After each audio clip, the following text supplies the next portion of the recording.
so we did 2 quick pulls just to get our base numbers.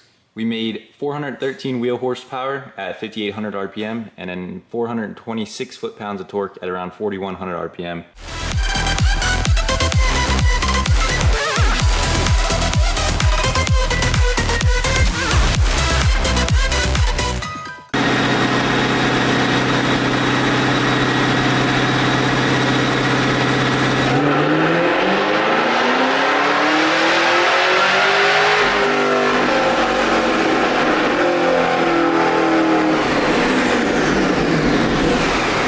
We started out with 413 horsepower, and after the supercharger ended up with 536 horsepower. In addition to that, the explosion of torque is where we really gained. We are actually right around 550 to 560-ish pound-feet of torque, which is just crazy.